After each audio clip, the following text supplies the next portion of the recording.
মধ্যবয়স্ক নারীরা এবং পুরুষরাও সবথেকে বেশি যে রোগটাতে ভোগেন সেটা হচ্ছে আর্থ্রাইটিস বা জয়েন্টে পেন।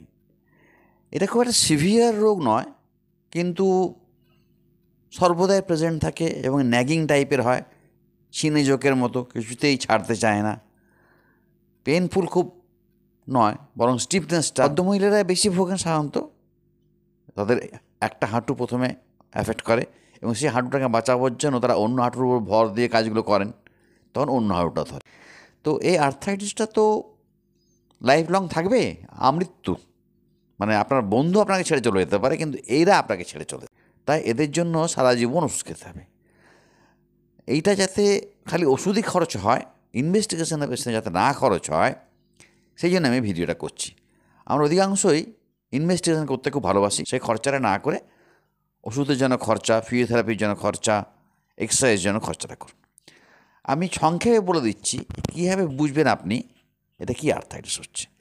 যেমন মধ্যবয়স্ক পুরুষ এবং মহিলা যদি দেখেন একদিকে হাঁটু ব্যথা হয়েছে অথবা কোমরে ব্যথা হয়েছে, তাহলে বুঝতে হবে এটা অস্টিও আর্থ্রাইটিস। অস্টিও আর্থ্রাইটিস মানে ক্ষয়জনিত রোগ, বা ইংরেজিতে আমরা যেটা ডিজেনারেটিভ ডিজিজ বলে থাকি। চলাফেরা করছেন, বয়স হচ্ছে, তার সঙ্গে সঙ্গে এইগুলো ডেভেলপ করে, যেমন ছানি পড়ে সেই ধরনের আর কি। তো এটা তো যাবে না, আগে সঙ্গে নিয়ে চলতে হবে।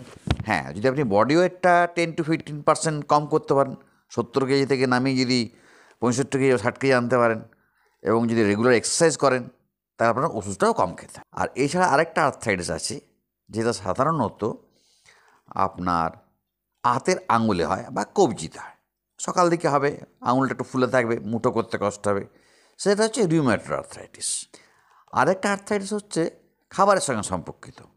আগের দিন রাত্রে পার্টি করেছেন, সেখানে ড্রিঙ্ক করেছেন এবং অথবা মাটন খেয়েছেন, রেড মিট, তার ফলে তার পরের দিন এই পায়ের আঙুলে ব্যথা হয়েছে। পার্টিকুলারলি বুড়ো আঙুলটাতে হয়, তবে অন্য আঙুলও হতে পারে এবং গোড়ালিতে অনেক সময় হয়। গোড়ালিটা ফুলে যাবে, লাল হবে, গরম থাকবে এবং তীব্র ব্যথা হবে। ওষুধ খাওয়া ছাড়া এটা কমবে না। এইটা হচ্ছে গাউটি আর্থ্রাইটিস।